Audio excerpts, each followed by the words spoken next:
يا أبا عبد الله يا أبا عبد الله.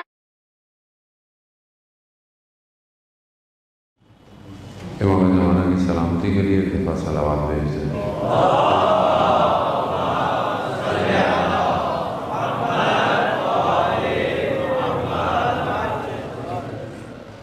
لا حول ولا قوة إلا بالله العلي العظيم. حسبنا الله ونعم الوكيل نعم المولى ونعم النصير. أعوذ بالله من الشيطان الرجيم. بسم الله الرحمن الرحيم. الحمد لله الذي يؤمن الخائفين وينجي الصالحين ويضع المستكبرين ويهلك ملوكا ويستخلف آخرين. والصلاة والسلام على رسول الثقلين محبوب رب المشرقين والمغربين جد الحسن والحسين نبينا سيدنا أبي القاسم محمد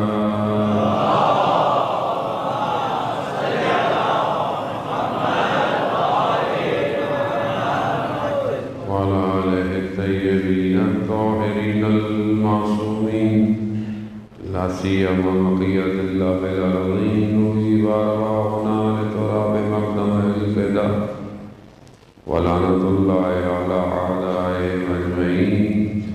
بسم الله الرحمن الرحيم. رب اشرح لي صدري ويسر لي أمري واحلل عقدة من لساني يفقهوا قولي.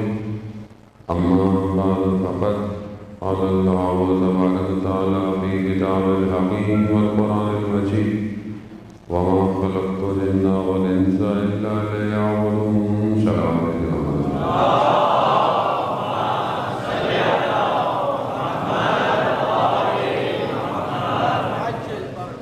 حضرات محترم ایام فاطمیہ کی سلسلے کی مجالس کی توفیق آپ کے درمیان ہوئی ہے اور چند دن بعد ہم فضائل اور مسائل اہل بیت علیہ السلام جتنی توفیق ہوگی بیان کریں گے. لیکن بہرحال آپ جیسا کہ پہلے بھی کہا کہ اس بات کا خیال رکھیں کہ کیونکہ آج ہی شام کو اجازت ملی ہے یہاں پہ مجلس کرانے کی تو جتنا ہو سکتا ہے SOPs پہ عمل کریں, ماسک لگائیں اور بہرحال جتنا ممکن ہے اتنا فاصلے سے جو ہے وہ بیٹھیں کیونکہ بہرحال ظاہری طور پر بیماری اپنا وجود تو رکھتی ہے, وبا بھی ہے اور پھر یہ نہ خدا نخواستہ کہیں میری وجہ سے کسی اور کو کوئی تکلیف نہ ہو تو یہ بہرحال ضروری ہے. انشاءاللہ انہی ایام فاطمیہ کے صدقے میں پروردگار اس بیماری کو, وبا کو اس انسانیت سے دور فرمائے. جتنے بھی بیمار ہیں ان سب کو شفا کاملہ اور عاجلہ عطا ہو. یہ ظاہری بیماری ہے اور ہمیں بھی ظاہری بیماریاں نظر آتی ہیں ظاہر ہے کیونکہ انسان اس دنیا میں رہتا ہے اور ظاہر ہی انسان کا ہے جو نظر آتا ہے, لیکن اس کے علاوہ ظاہر کے علاوہ جو چیز نقصان دے گی وہ انسان کی باطنی بیماری ہے. ظاہری بیماری ہو سکتا ہے آپ علاج کروا لیں ٹھیک ہو جائیں, بہت ہوا ظاہری بیماری آپ کے بدن کو ختم کر دے گی, لیکن اصل بیماری روح کی بیماری ہے. اگر ہم اس زندگی میں اس کا علاج نہ کر پائے تو بدن ختم ہونے کے ساتھ بھی یہ بیماری ختم نہیں ہوگی. یہ عالم برزخ میں, یہ قیامت میں اپنا ظہور دکھائے گی. اسی لیے جنہوں نے اپنے باطن کو صحیح نہیں کیا وہ ابھی تک مشکلات میں ہے چاہے وہ دنیا سے چلے گئے. اور خدا نہ خواستہ انسان ایسی بیماری کا مرتکب ہو جائے جو اسے اس موڑ پر لے آئے زندگی کے کہ وہ اللہ کی ولایت کا انکار کر بیٹھے, تو یہ بیماری پھر کبھی بھی ٹھیک نہیں ہوگی. ہم خدا کا شکر کریں کہ پروردگار نے ہمیں ایک ایسے مکتب سے جوڑ کے رکھا ہے کہ چاہے ہم جتنے بھی غلطیاں کر لیتے ہیں، خطائیں کر لیتے ہیں، ہر سال میں توفیق ہو جاتی ہے کہ اس دروازے پہ آ جاتے ہیں۔ یہ وہ در ہے کہ جو ہماری روح کی پرواز کے لیے بہت ضروری ہے۔ اگر انسان چاہتا ہے کمال پہ پہنچے تو اسے اس دروازے پہ جھکنا پڑے گا۔ پروردگار نے ان کو خلق اس لیے کیا کہ وہ ہماری باطن کی تربیت کر پائیں، کیونکہ دنیا ظاہری طور پر آپ کو مل بھی جائے تو بھی آپ کو کامیابی نہیں دے سکتی جب تک آپ کی روح کمال پہ نہ پہنچے۔ روح کو کمال پہ پہنچانے کے لیے ظاہر ہے ہمیں اسی دروازے سے سب کچھ حاصل کرنا پڑے گا۔ بہرحال میں نے کل ایک حدیث ایک مجلس میں بیان کی، وہ پوری نہیں ہو پائی تو بہت سارے لوگ بہرحال لائیو سن رہے ہوتے ہیں، آن لائن سن رہے ہوتے ہیں، تو وہ پھر بعد میں مجھے میسج کرتے ہیں کہ آپ نے فلانی جگہ ایک حدیث پڑھی تھی، پوری نہیں پڑھی، تو وہ باقی تو بتا دیں۔ تو ہم بھی پیغام بھجوا دیتے ہیں، اس لیے نہیں پڑھی کہ آپ دوسری مجلس بھی سن لیجیے گا۔ تو یہ بھی ضروری ہے، اچھی بات ہے، لوگ فالو کرتے ہیں، اگر اس طرح کی چیزیں ہیں تو بہت اچھی بات ہے۔ تو عزیزان محترم، حدیث میں نے بہرحال بیان کی کہ ہم لوگ اپنے آپ کو دیکھیں، اپنے آپ کو کمپیئر کریں، اپنے اندرونی معاملات کو دیکھیں کہ ہم کہاں گرفتار ہیں، کہاں پھنسے ہوئے ہیں، کیونکہ ان اولیاء خدا کا مقصد یہی تھا کہ ہم جیسے پھنسے ہوئے لوگوں کو نجات دیں، اور نہ صرف اس عالم میں بھی، لیکن اصل نجات وہاں پر ہے کہ جہاں ہر آدمی گرفتار ہوگا، جہاں کوئی چیز پوشیدہ نہیں ہوگی، ہر چیز خود بولے گی، انسان کے بدن کے اعضاء خود بولیں گے۔ آپ کیسے کہیں گے؟ آپ اپنے ہاتھ سے کہیں گے کہ کیا کہہ رہے ہو، تم میرے خلاف گواہی دے رہے ہو، تو ہاتھ بھی ہو سکتا ہے کہے گا کہ آج مالک کوئی اور ہے، آج سلطان کوئی اور ہے، آج تم نہیں ہو مالک۔ اب وہ جو مسائل ہیں انسان کے اندر درونی، اسی رہتی دنیا میں اس نے صحیح کرنے ہیں۔ مرنے کے بعد تو آپشن نہیں ملے گا آپ کو۔ ہاں، اگر آپ نے کوئی نیک کام کیا ہے، باقی الصالحات، آپ کی اولاد اگر اچھی ہے تو وہ آپ کے پیچھے کوئی کام کرتی بھی جائے، لیکن خود انسان پھنسا ہوا ہے۔ بہت آسان سے حدیث ہے، بہت نارمل ہماری زندگی میں امپلیمنٹ ہونے والی باتیں ہیں، سادی سی حدیث ہے۔ حضرت موسیٰ علیہ السلام کو پروردگار نے کہا ہے کہ اے موسیٰ، ہم نے کچھ چیزوں کو کچھ چیزوں میں رکھا ہے، لوگ کسی اور چیزوں میں ان کو ڈھونڈتے ہیں۔ بہت تیزی سے گزروں گا تاکہ بہرحال آپ تک پوری بات کہہ پاؤں۔ پہلی چیز جو حضرت موسیٰ کو پروردگار نے کہی کہ موسیٰ، میں نے راحت کو، آسانی کو، آسائش کو آخرت میں رکھا ہے، لوگ دنیا میں ڈھونڈتے ہیں۔ یعنی جو اصل آرام ہے وہ کہاں ہے؟ وہ آخرت میں ہے، جنت میں ہے، بہشت میں ہے۔ لوگ دنیا میں آسانیاں ڈھونڈ رہے ہیں، دنیا میں محنت کر رہے ہیں، مطلب ظاہری طور پر آرام کے لیے، جبکہ دنیا میں محنت کتنی کر لیں گے؟ اگر آپ کے پاس بہت پیسہ بھی آ جائے، مولا متقیان حضرت علی ابن ابی طالب علیہ السلام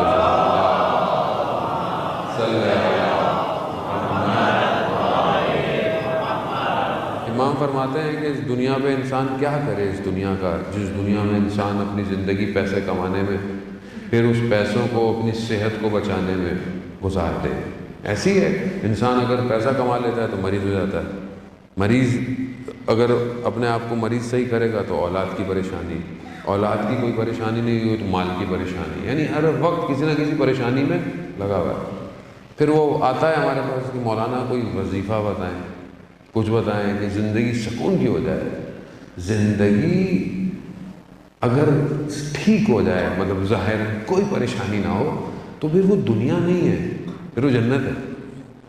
دنیا میں ابتلاءات، مصیبتیں ہیں، خاص طور پہ جوان آج کا بہت پریشان ہوتا ہے، آج کل کا جوان خاص طور پر اس کو بہت پریشانی ہے، یہ کیسے ہوگا، یہ کیا ہوگا۔ وہ آپ کو اپنی محنت کرنی ہے، فائٹ کرنی ہے، اپنی جد و جہد کرنی ہے، اور اس زندگی کو بہتر گزارنا ہے۔ آسائشیں یہاں نہیں ملنے والی، ویسے بھی جس نے ولایت کو قبول کیا اسے آسائش نہیں مل رہی۔ بھی یاد رکھیے گا کہ آپ بولیں گے سب کچھ مل جائے، آرام بھی ہو، سکون بھی ہو، مولانا بھی بن جاؤں، سب کچھ مل جائے، ایسا تھوڑی ہوتا ہے۔ بہت مشکلات ہوتی ہیں۔ جان ہتھیلی پہ رکھو اگر ولایت صحیح عمل کرتے ہو، کہ کسی وقت بھی تیار رہو۔ اصل خاصہ ہی اس گھر کا یہ ہے کہ تمہارے بدن کے ٹکڑے ہوں۔ اب یہاں آدمی گھبرا جاتا ہے کہ یہ کیسا دین ہے، ایک تو دین پہ بھی عمل کروں، جان کو بھی خطرہ ہو۔ وہ اصل جان کی قیمت دنیا دے ہی نہیں سکتی، اور وہ بھی ان کے راستے پر اگر جان دو تو وہ وہاں ملے گا جو ملنا ہے۔ تو یہاں مت ڈھونڈیں آسائشوں کو، یہاں اپنے اندر وہ عمل پیدا کریں جسے خدا چاہتا ہے۔ دوسری چیز بہرحال حضرت موسیٰ کو پروردگار نے یہ کہ موسیٰ میں نے عزت کو جو ہے وہ قیام اللیل میں قرار دیا ہے، یعنی تہجد کی نماز میں نے عزت کو قرار دیا ہے۔ لوگ سلاطینوں کے دروازوں پہ ڈھونڈتے ہیں۔ اب انسان اگر ظاہری طور پر دیکھے کہ سمجھتا ہے کہ شاید میرے کسی فلانے سے میرے تعلقات ہو جائیں، فلانی جگہ پہنچ جاؤں، شاید مجھے رسپیکٹ ملے، عزت ملے، ایسا نہیں ہے۔ آپ قوموں کا حال دیکھیں، قومیں جھکی ہوئی ہیں استکبار کے آگے، دنیا کی طاقتیں جو اپنے آپ کو کہتی ہیں ان کے آگے۔ کیا ہوگا؟ ہمیں عزت ملے گی۔ عزت تھوڑی ہے، عزت تو خدا کے ہاتھ میں ہے، خدا جسے چاہے دے۔ اب خدا وہ ہے کہ خدا اگر چاہے کسی کو عطا کرنا، حدیث ہے، اور پوری دنیا اسے حاصل نہ کرنے دے مگر خدا پھر بھی اسے عطا کرتا ہے۔ اور اگر پوری دنیا کسی کو کچھ دینا چاہے اور خدا نہ چاہے تو کوئی کچھ نہیں دے سکتا۔ عزت اسی کا قیام اللیل، یعنی اگر آپ چاہتے ہیں کہ ہماری عزت ہو، نماز شب پڑھیں، رات کو اس کی بارگاہ میں کھڑے ہوں، کیونکہ جو اس کے آگے جھک گیا وہ دنیا کو اس کے آگے جھکا دے گا۔ اس کے آگے جھکے جو مالک ہے، جو خالق ہے۔ اور ویسے بھی انسان ظاہری ہو سکتا ہے نماز میں ریاکاری ہو جائے، مطلب خدا نہ خواستہ ایسا نہیں ہوگا، لیکن ہوتا ہے کہ بہرحال، لیکن جو رات کو انسان اپنی تنہائی میں، اپنی خلوت میں اٹھتا ہے اور خدا کو سجدے کرتا ہے، وہ یا وہ جانتا ہے یا اس کا بندہ جانتا ہے۔ یہ بہت ضروری ہے، اور خاص طور پہ جوانوں کے لیے بہت ضروری ہے۔ آج کل کا جوان جو چاہتا ہے کہ میں دنیا میں بھی کامیاب ہوں، میں آخرت میں بھی کامیاب ہوں، اسے چاہیے کہ اپنی جوانی ہی سے نماز شب کی عادت ڈالے، تہجد کی عادت ڈالے۔ کیونکہ بہرحال ہم تو سنتے رہتے یہی تھے کہ بڑے بزرگ تہجد پڑھتے ہیں کیونکہ آپشن کم رہ گیا ہے زندگی میں، تو چلو تہجد ہی پڑھ لیں، لیکن ایسا نہیں ہے۔ عبادت کی لذت جوانی میں ہے۔ کیوں؟ کیونکہ اس وقت کئی اور لذتیں موجود ہوتی ہیں، اور اگر آپ ان لذتوں کو ترک کر کر خدا کی بارگاہ میں سجدہ ریز ہوں، اس سے بڑی لذت کوئی نہیں ہے۔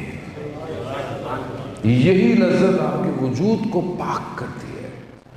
انسان جب عبادت کی طرف بھاگتا ہے، خدا کی طرف بھاگتا ہے، گویا وہ اپنی معاملات کو اس کے حوالے کر رہا ہوتا ہے۔ جب آپ کا معاملہ اس کے حوالے ہو گیا تو پھر زندگی آپ کو کچھ نہیں کر سکتی۔ تو ہم دیکھتے ہیں دنیا میں کتنے بڑے بڑے لوگ ہمارے سامنے آئے، کہ مثالیں بھی بہت ساری ہیں بڑے بزرگوں کی، علماء کی، اولیاء کی، شہداء کی، جو مثالیں ہیں۔ کیوں ان کو عزت ملی تھی؟ کیوں ان کو اتنی عزت ہے؟ امام خمینی جیسی شخصیت، کیا آپ دیکھیں کہ کتنا ان کے مقابلے میں اس زمانے میں آئے۔ گورباچوف کو جب انہوں نے لیٹر لکھا اور بھیجا تو اس نے اپنے خاص آدمی کو، جو اس کا سیکنڈ تھا، اس کے ذریعے لیٹر بھیجوایا امام خمینی کو۔ امام خمینی نے کہتے ہیں 5 منٹ لگائے پڑھنے میں اور ختم کیا، اور کہا کہ میں اس کے لیے عالم غیب سے کچھ دروازہ کھولنا چاہتا تھا، اسے چاہیے میرے خط کو دوبارہ پڑھے، اور پھر اٹھ گئے، بات نہیں کی۔ وہ یہ سمجھا کہ شاید سیاسی طور پر پولیٹیکل طور پر رشیا ساتھ دے، مگر انہوں نے نہیں کہا. امام نے کہا کہ جس کمیونزم کی تم بات کرتے ہو یہ ایک تاریخی بات بن جائے گی. یہی ہوا. کیوں جھک نہیں پائے لوگ؟ ایسا شخص کسی کے آگے جھک نہیں پائے. کیوں پایا؟ کیونکہ تہجد کی نماز میں ان کا بیٹا بیان کرتا ہے کہ ایک مہمان ہمارے گھر پہ آیا اور رات کو، کیونکہ اکیلا سونا مکروہ ہے مہمان کا، تو بابا نے کہا کہ ساتھ سو. تو وہ رات کو اٹھ گیا، کہتا ہے کہ آپ کے کسی کا انتقال ہو گیا ہے، بہت گریا ہو رہا ہے رات کو. تو کہا نہیں. کہا تو اتنا گریا کیسا ہے؟ کہا یہ تو بابا ہیں، ہر روز رات کو نماز شب میں گریا کرتے ہیں. اتنا گریا یعنی کیوں؟ جب خدا کی بارگاہ میں گریا ہے تو دل میں خدا نے ساری حکومتوں کو جھکا دیا. یہ ہمارے دور کی مثال ہے. قاسم سلیمانی دنیا پوری طاقتیں اس سے گھبرا گئی، ابھی بھی گھبراتی ہے اس سے. اس کی تصویر لگائیں فیس بک بند ہو جاتا ہے، تصویر سے بھی گھبرا رہے ہیں. تو کیا کرے گا آپ؟ تصویر کیا کرے گی؟ نہیں، گھبراہٹ ہے. کیوں؟ کیونکہ تہجد کی نماز خدا کی بارگاہ میں. کیوں؟ کیونکہ مالک وہی ہے. مولا یا مولا انت المولا انا العبد وحجر العبد الا المولا. تو خالق ہے، تو مالک ہے، میں تیرا بندہ ہوں. تو رحم کرے گا اپنے بندے کے اوپر. یہ ضروری ہے عزیزان محترم. آج معاشرے میں جو کمی پائی جاتی ہے وہ رابطے کی ہے، ارتباط کی ہے. آج ہمارا آپس میں کمیونیکیشن بہت ہے. آج سوشل میڈیا کے ذریعے سے ایک دوسرے سے دور کے فاصلے کم ہو گئے، بہت زیادہ ہے. لیکن جس اصل رابطے کے لیے خلق کیا گیا وہ بریک ہو گیا ہے. جو اصل رابطہ ہونا چاہیے تھا وہ ڈیوائس کرا گیا ہمارے، یا یوں کہیں کہ ہمارے اندر وائرس آ گیا ہے کہ ہم اس رابطے کو درست نہیں کر پائے. اصل پروردگار نے ہمیں خلق اس لیے کیا تھا کہ تم میری عبادت کرو. وما خلقت الجن والانس الا لیعبدون. میں نے تمہیں خلق ہی نہیں کیا سوائے اپنی بندگی کے، سوائے اپنی عبادت کے. تو یہ مقام ملے گا کیسے کہ خدا اتنی عزت دے؟ راوی کہتا ہے کہ میں مدینہ میں قحط تھا اور لوگ بارش کے لیے نمازیں پڑھ دعائیں کر رہے ہیں. لیکن میں نے دیکھا کہ ایک سیاہ پوست یعنی کالا حبشی اپنے رخسار کو خاک پہ رکھے خدا کی بارگاہ میں کہہ رہا ہے کہ پروردگار اگر تو نے بارش نہیں بھیجی تو میں رخساروں کو نہیں اٹھاؤں گا. راوی کہتا ہے کہ بات پوری نہیں ہوئی، بارش شروع ہو گئی. کہا میں اس کے پیچھے کہ یہ کون ہے یہ غلام، کس کا غلام ہے؟ تو دیکھا وہ کوچے بنی ہاشم میں چھٹے امام کے گھوڑوں کو پالنے والا غلام تھا. یعنی عبد کی تربیتیں ہو رہی ہیں، یہاں بندے بنائے گئے. وہ ہم اپنی زندگی میں دیکھیں عزیزان محترم، ہم عبد کتنے اچھے ہیں. عبد ہیں بھی یا نہیں ہیں، بندے ہیں یا نہیں ہیں. ہم بہت کچھ بننا چاہتے ہیں زندگی میں، ہم یہ بن جائے اچھی بات ہے. ظاہری طور پر آپ اچھی ایجوکیشن ہو، آپ کا پروفیشن ہو، سب کچھ کریں. اصل بندگی ہے. سب کچھ آپ نے کر لیا، اسکائی اسکریپرز کھڑے کر لیں، بڑی بڑی جائیدادیں بنا لیں، نام بنا لیں، لیڈر بن جائیں، کمیونٹی کے لیڈر بن جائیں، سب بن جائیں، لیکن آپ بندے نہ بنیں. کہاں لے کے جائیں گے یہ سب؟ آیت اللہ عظمہ بہجت رضوان اللہ تعالیٰ علیہ، ان کی قبر پہ آپ نے دیکھا کیا لکھا ہوا ہے؟ عبد، بندہ. یعنی کوئی اور ڈیزگنیشن کی ضرورت نہیں ہے. اس ڈیزگنیشن کو ڈھونڈیں، اور وہ تبھی ملے گا کہ جب آپ اس کو خلوت میں سجدے کریں گے. تو اگر اے موسیٰ عزت چاہتے ہو تو قیام اللیل، کھڑے ہو رات کو، سلاطینوں کے دروازوں پہ نہیں. پھر حضرت موسیٰ نے کہا پروردگار نے موسیٰ اگر مقام چاہتے ہو، مرتبے چاہتے ہو، رتبے چاہتے ہو تو تواضع انکساری میں پاؤ گے، اور لوگ تکبر میں ڈھونڈتے ہیں. اگر آپ چاہتے ہیں کہ انسان دنیا میں اس کا کوئی رتبہ ہو تو خدا کہتا ہے تواضع، انکساری کرو، جھکو اپنے آپ کو، چھوٹے ہو لوگوں کے آگے، تکبر میں نہیں کہ اپنے آپ کو. ویسے بھی خدا کو تکبر پسند نہیں ہے. انسان کتنا بھی تکبر کر لے زمین پہ چلتے ہوئے، جانا تو اسی زمین کے اندر ہے. تکبر کیسا؟ یہ کبریائی صرف اسی کی ذات کو پسند ہے اور کسی کو نہیں. کتنے بڑے بڑے فرعون، شداد کتنے متکبر تھے. انا ربکم الاعلی کتنا، لیکن کیا ہوا؟ پانی میں ڈوب گئے، بول نہیں سکے. شداد کو جب اللہ کے نبی آئے کہ دیکھو تم یہ کام چھوڑ دو، خدا تمہیں جنت دے گا. حالانکہ کہا کہ تم نے جو غلطیاں کی ہیں کوئی فرق نہیں پڑتا تم. تو اس نے بولا جنت کیا ہے؟ کہا جنت باغ ہوں گے، محل ہوں گے. اس نے بولا اچھا. بولا میں خود جنت بنا دوں گا. خود اپنی کہتے ہیں کہ 300 سال لگے اس کو جو اس نے بنائی تھی. اور جیسے ہی وہ گیا دروازے پہ تو دیکھا کوئی شخص نظر آیا. کہا تم کون ہو؟ تمہیں تو میں نے پہلے کبھی دیکھا ہی نہیں. تو کہا میں تمہاری روح قبض کرنے آیا ہوں. تو کہتا ہے کہ مجھے جانے تو دو اس میں. کہتا ہے اس کا ایک قدم ہوا میں تھا، ایک قدم اس کا گھوڑے کی زین پہ. خدا نے روح قبض کر لی. خدا تکبر پسند نہیں ہے. تواضع، انکساری.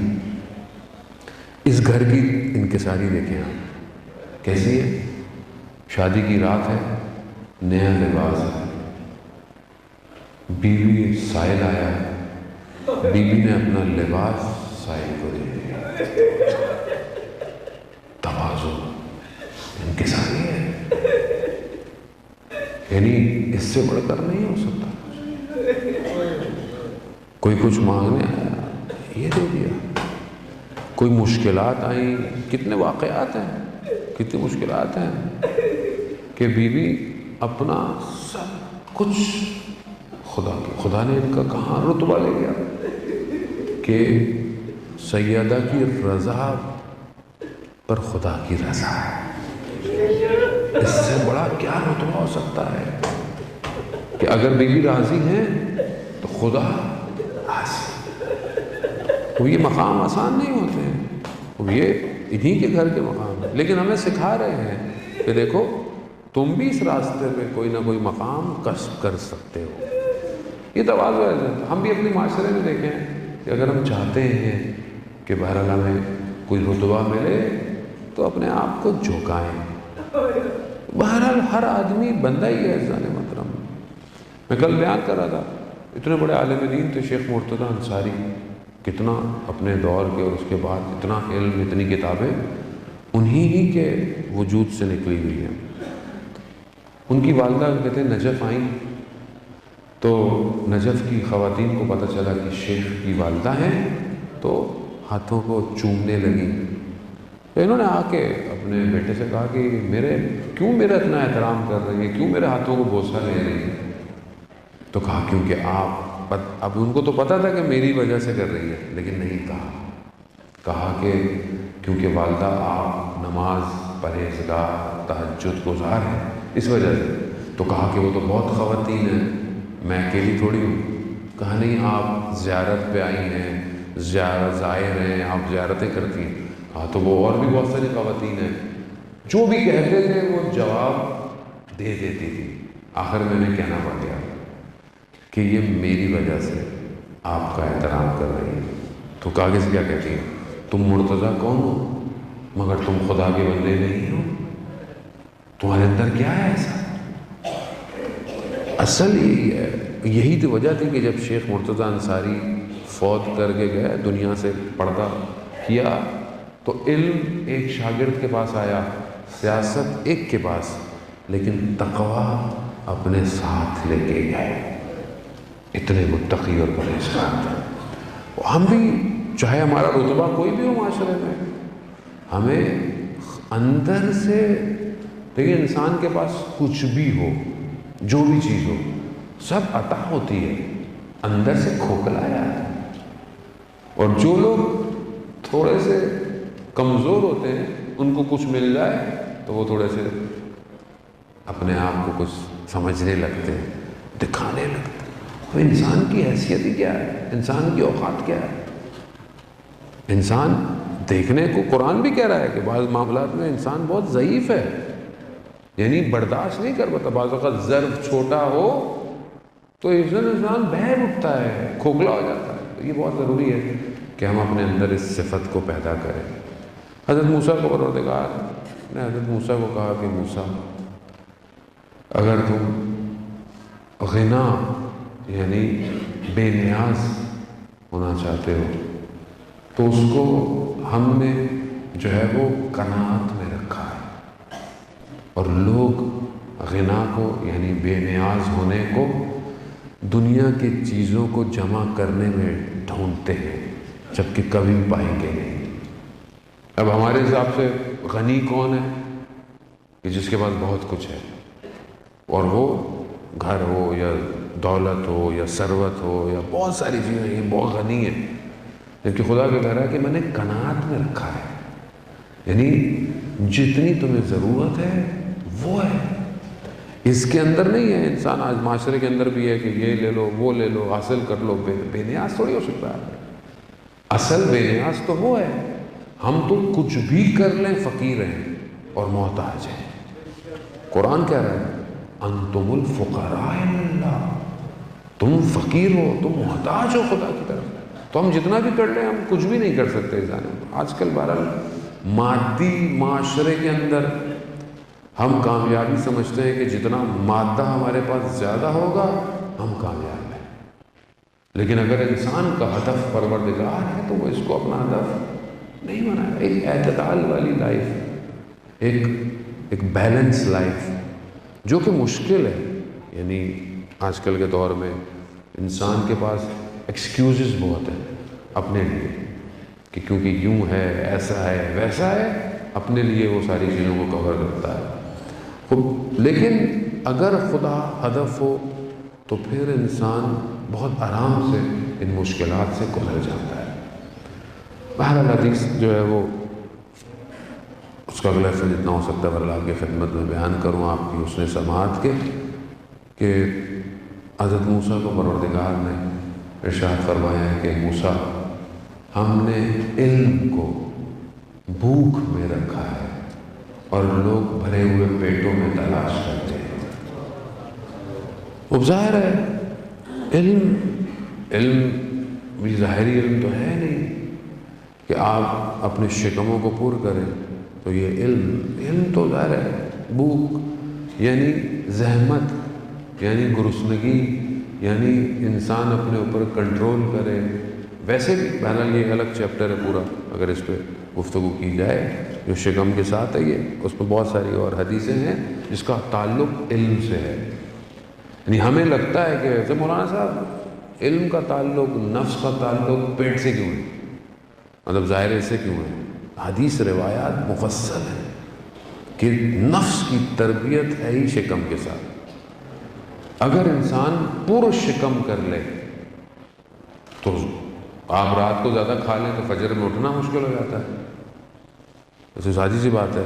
اور انسان اگر اپنی لذت کے لقمے کھائے تو اس کے لیے بہت ساری چیزیں ختم ہو جاتی ہیں, اور خدا نہ خواستہ اگر وہ کسی کا حق کھا رہا ہو یا باقی چیزیں کھا رہا ہو تو ویسے بھی انسان سے زائل ہو جاتی ہے. اس لیے انسان بہرحال اگر چاہتا ہے کہ بہرحال یہ زحمت, ایک بہرحال بزرگ تھے بڑی اچھی بات کہتے تھے کہ خدا بہرحال ان کی درجات کو بلند فرمائے.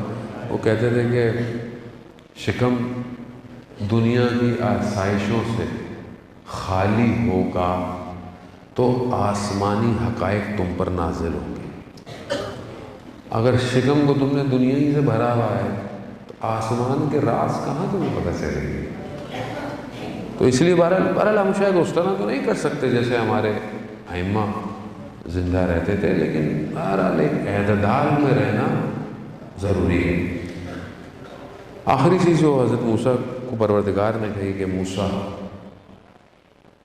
میں نے جو ہے وہ دعا کی قبولیت کو حلال لقمے میں رکھا ہے اور لوگ کال اور کیل میں ڈھونڈتے ہیں. لوگ سمجھتے ہیں کہ چیخ و پکار سے، جیسے بہت سارے لوگ ہمیں کہتے ہیں کہ ہم تو مولانا خانہ خواہ چلے گئے، ہم تو کربلا چلے گئے، اتنی دعائیں کی، اتنا چیخنے پکارنے سے دعائیں تھوڑی قبول ہوتی ہیں. خدا کہہ رہا ہے میں نے حلال لقمے میں مستجاب دعا رکھا ہے. اب اگر خدا نہ خواستہ میری دعا قبول نہیں ہو رہی، پہلی تو بہرحال دعا خود کیا ہے، کون سی کرنی چاہیے، یہ پھر الگ چیپٹر ہے، اس کے لیے الگ خمسے کی ضرورت ہے. دعا خود مانگ کیا رہا، یعنی خدا سے، خدا منع نہیں کہتا، خدا کہتا مانگو مانگو میں عطا کروں گا، لیکن میں مانگ کیا رہا ہوں خدا سے؟ دنیا مانگ رہا ہوں تو اس میں بھی کیا مانگ رہا ہوں؟ آخرت مانگ رہا ہوں بہت، کیونکہ ہمارا تعلق جوانوں سے ہے تو جوان ہمیں بہت میسج کرتے ہیں بہت زیادہ، تو انہی کے لیے بہرحال مجلسیں بھی زیادہ تر انہی کے لیے ہوتی ہیں. میں نے یہ کر لیا، میں نے وہ پڑھ لیا، میں نے اتنے دن زیارت عاشورہ پڑھ لی، میں نے زیارت آل یاسین پڑھ لی، اتنا بھائی اتنا کیوں پڑھا، خیریت کیا ہو گیا؟ وہ ایک کوئی حاجت ہے. بعض اوقات ایڈریس غلط ہوتا ہے عزیزان محترم، آپ جسے ڈھونڈ رہے ہیں آپ کے پاس ایڈریس ہی غلط ہے. ٹھیک ہے جو آپ نے پڑھا اس کا ثواب ضرور ملے گا، لیکن خدا بہتر جانتا ہے کہ یہ چیز آپ کے لیے مناسب نہیں ہے. اور جوان تو آج کل ویسے بھی ایک فیوژن میں زندہ ہے، ایک illusion زیادہ ہے اس کو، اور اس میڈیا کے دور نے اس کو اور دھوکے میں رکھا ہوا ہے. یہ جس چیزوں کو کامیابی سمجھتا تھا، میڈیا تو فیبریکیٹڈ ہے، وہ تو ڈیزائنڈ ہے، وہ تو آپ کے لیے چیزوں کو دکھاتا ہے جو کہ وجود نہیں رکھتی ہیں اور آپ کو کھینچتا ہے. اس کا اصل ہدف آپ کے نفس کو جو ہے وہ کیپچر کرنا ہے. ہم اسی طرح زندہ رہ رہے ہوتے ہیں، پھر ہم اس کو اپنی حقیقی زندگی میں ڈھونڈتے ہیں کہ یہ ہماری حقیقی زندگی میں کہاں ہے، یہ چیز کہاں ہے، جبکہ وہ نہیں ہوتی ہے. اور پھر انسان کہتا ہے چلو کوئی اور تو دروازہ ہے ہی نہیں. اچھا خدا کا بھی بڑا شکر ہے کہ کم از کم اگر ہم اپنی مشکل میں، پریشانی میں، یا کوئی بھی ہے، اگر اس کے دروازے پہ آتے ہیں تو یہ لطف ہے اس کا. یہ شکر کریں کہ ہم کوئی اور غلط کام نہیں کرتے، ورنہ دنیا تو آسائش اور سکون کے لیے آج کیا کیا نہیں کر رہی. نشے، ڈرگز، ایڈکشن، دنیا کا جوان گرفتار ہے اس کے اندر، اور اس کو فیسینیشن سمجھتا ہے، اس کو سمجھتا ہے کہ بہت اچھا کام ہے، لیکن اس میں سکون ڈھونڈ رہا ہے، جبکہ اس میں سکون نہیں ہے. الا بذکر اللہ تطمئن القلوب، آگاہ ہو جاؤ، اللہ کے ذکر میں ہی سکون اور اطمینان ہے. ہمیں اس کی طرف بڑھنا ہے عزیزان. آئیے اس گھر کی طرف چلیں کہ یہ گھر جسے پروردگار بھی قرآن میں کہہ رہا ہے کہ ایسے گھر ہیں کہ جن پر اللہ کے اذن سے ذکر جو ہے وہ بلندی پہ جاتا ہے. اس گھر میں دیکھیں کیسا ذکر ہے. روایت میں کہ پروردگار ملائکہ پر افتخار کر رہا ہے کہ دیکھو میری کنیز کس طرح میری عبادت میں کھڑی ہوئی ہے. تو یہ افتخار کر رہا ہے. ذکر دیکھیں، عبادت دیکھیں، تلاوت دیکھیں، اطمینان دیکھیں. کتنی دفعہ حضرت سلمان فارسی رسول خدا کی خدمت میں گئے اور کہا کہ آپ کی بیٹی کی حالت مجھ سے دیکھی نہیں جاتی، جبکہ رسول خدا کہتے ہیں کہ نہیں، فاطمہ نے آخرت کا انتخاب کیا ہے، وہ اپنے یقین اور ایمان کے ساتھ یہ سارے کام انجام دیتے. یعنی ہم دیکھیں کہ ہم اپنے آپ کو دیکھیں، ہم اطاعت کرنا ہے، فالو کرنا ہے، تو ہم یہ دیکھیں کہ جو وہ تھے ہم ان سے کتنے فاصلے پر ہیں، کتنی اطاعت کرتے ہیں. آپ کسی کو فالو کیسے کر سکتے ہیں؟ آپ کیسے کہہ سکتے ہیں کہ یہ ان کا ماننے والا ہے، یہ ان کا چاہنے والا ہے؟ کیسے کہیں گے؟ کوئی کرائٹیریا، کوئی مشین تو ہے نہیں. تو آپ یہی دیکھ سکتے ہیں نا کہ یہ وہی کرتا ہے جو وہ چاہتے تھے یا جو انہوں نے کیا، یا یہ اسی راستے پر ہے. ہو سکتا ہے دو چیزیں عمل کرتا ہو تو 2% ہوگا، 10 چیزیں کرے گا 10% ہوگا۔ ہم اپنی عبادتوں میں کیسے ہیں؟ یہ گھر اپنی عبادت میں کیسے تھا؟ خدا کے رابطے کے ساتھ یہ کیسا گھر تھا کہ یہاں بیوی رات کو دعائیں کر رہی ہیں، کس کے لیے؟ ہمسایوں کے لیے، ہمسایوں کے لیے دعائیں کر رہی ہیں۔ دوسرے امام کہتے ہیں کہ میں نے والدہ سے کہا کہ آپ اپنے لیے کیوں نہیں دعائیں کرتے، آپ لوگوں کے لیے دعا کرتے؟ کہا میں نے بابا سے سنا ہے پہلے ہمسائے ہوتے ہیں بعد میں خود ہوتا ہے۔ خود یہ عبادت ہے۔ ہم اس مطلب ظاہراً اگر آپ دیکھیں تو یہ کوئی اتنی کوئی بڑی بات ظاہراً نہیں ہے، لیکن ہم کرتے ہیں اپنے ہمسائے کے لیے دعا، اپنے پڑوسی کے لیے دعا۔ تو آپ خود دیکھ لیں کہ ہم دور ہیں، یعنی ایک چیز سے دور ہو گئے۔ اسی طرح آپ زندگی میں بہت ساری چیزیں کہ خدا توفیق دے کہ ہم چند دنوں میں بیان کریں، ہم بیان کریں کہ ہم دیکھیں کہ ہم کتنے فاصلے پر ہیں، کتنے قریب ہیں۔ مجالس کا مقصد یہ ہوتا ہے کہ ہم اگر ہم دور ہیں قریب ہو جائیں، قریب ہیں قرب حاصل ہو جائے، اور اگر قرب حاصل ہو گیا تو اپنے آپ کو ولایت پہ فنا کر دیں۔ اصل یہی ہے، اصل امام تک پہنچنا ہے۔ یہ جتنا بھی خدا توفیق دیتا ہے اصل امام تک پہنچنا ہے۔ جو لوگ امام تک پہنچ گئے وہ کامیاب۔ دنیا میں کامیابی امام تک پہنچنا۔ آپ کے پاس سب کچھ ہو، آپ پرہیزگار بھی ہیں، سب کچھ ہیں، عبادت گزار بھی ہیں، با تقویٰ بھی ہیں، خدا کی راہ میں دیتے بھی ہیں، سب کچھ ہیں، امام تک نہیں پہنچے، امام تک نہیں پہنچے۔ وہ امام کا کاروان گزرا، شخص مولا وہ کنواں جو ہے وہ پانی میٹھا نہیں ہے، امام نے لاب دہن سے اس کا پانی میٹھا کر دیا، معجزہ دیکھا۔ تو امام نے کہا کہ چلو ساتھ۔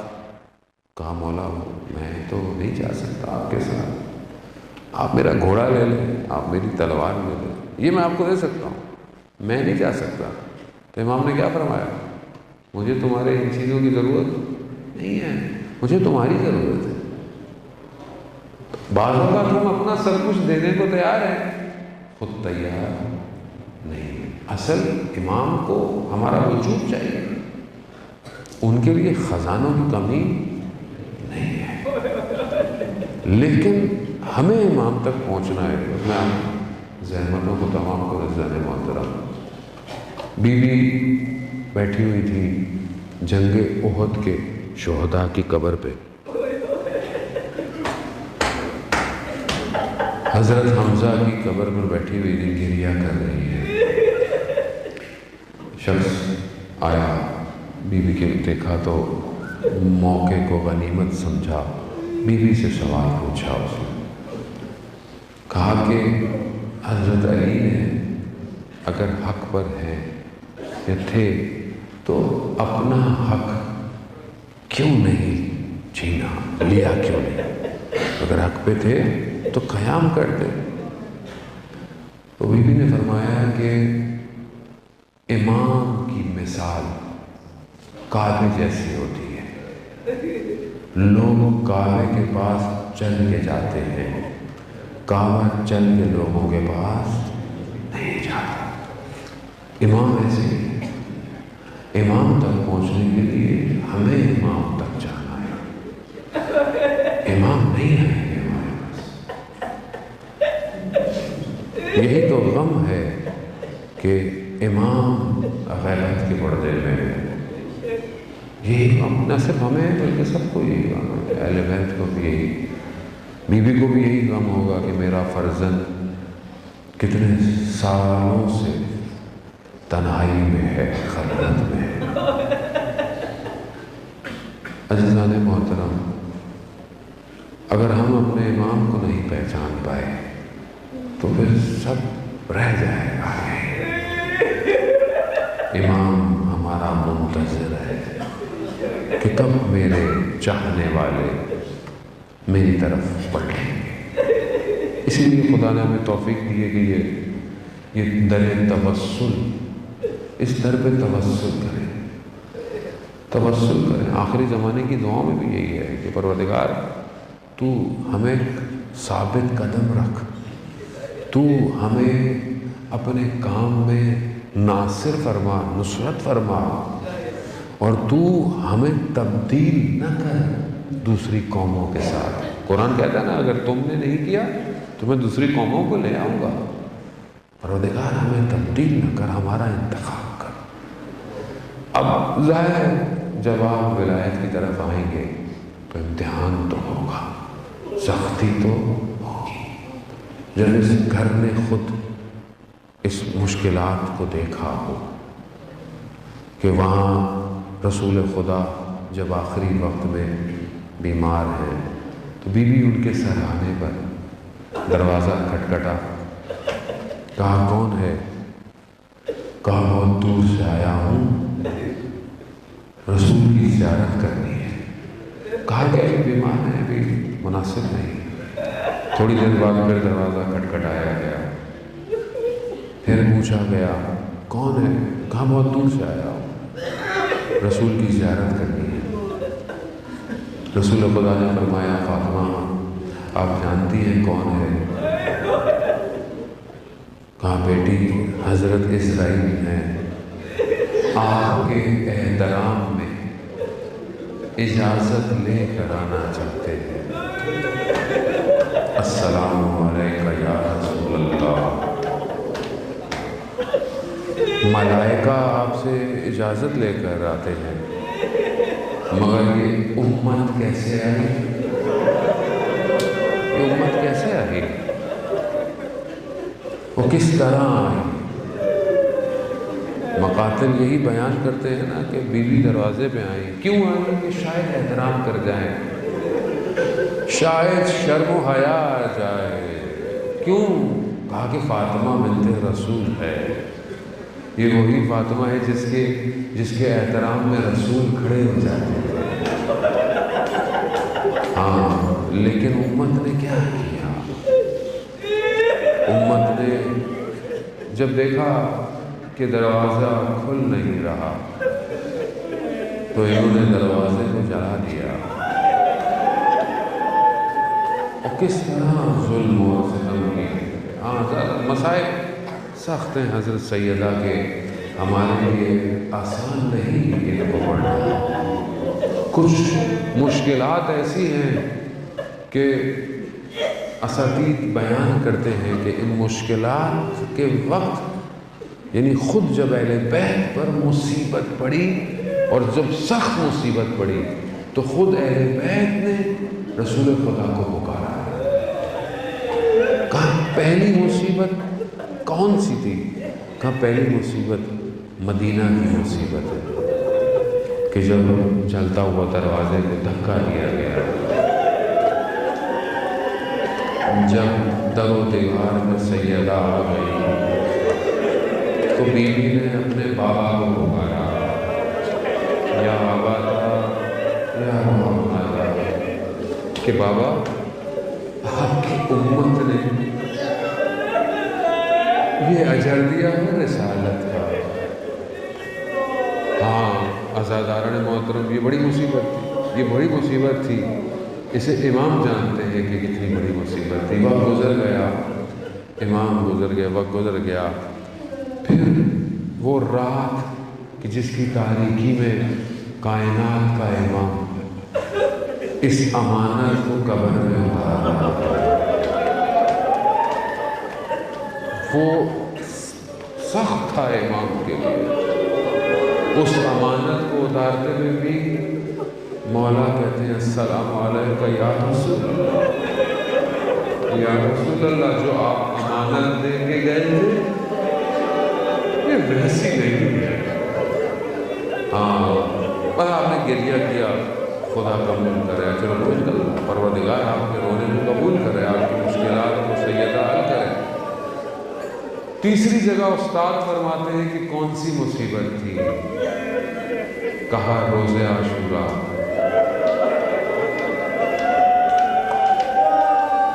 جب بہن چند قدموں کے فاصلے سے دیکھتی رہی،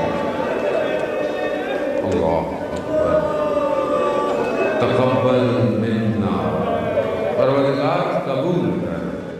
قبول کر. جب 11 محرم کو کارواں گزرا نا مقتل کے پاس سے، ایک بدن کی حالت ایسی تھی کہ جب چوتھے امام نے دیکھا نا تو اس سے پہلے کہ جان نکلتی، استاد فاطمی نے یہاں بیان کرتے ہیں، بی بی زینب نے اپنے آپ کو گرا دیا، اور اس بدن کو کہ جہاں مقتل کہتا ہے کہ کوئی جگہ خالی نہیں تھی، تیروں کے نشان، نیزوں کے نشان، تلواروں کے نشان، پتھروں کے نشان، گھوڑوں کی ٹانگوں کے نشان، اور سر بھی تن پہ موجود نہیں ہے. کٹی ہوئی رگیں کربلا کی خاک میں آلودہ ہے. وہ بہن جو اپنی ماں کی آخری کمائی کو اس طرح دیکھے، وہاں اس نے بھی کہا یا رسول اللہ، یا جدہ، اے میرے نانا حاضر حسین، کیا یہ حسین ہے مرحمن التمام کہ جو خون میں لطفت ہے، جس کے بدن کے اعضاء ٹکڑے ہوئے؟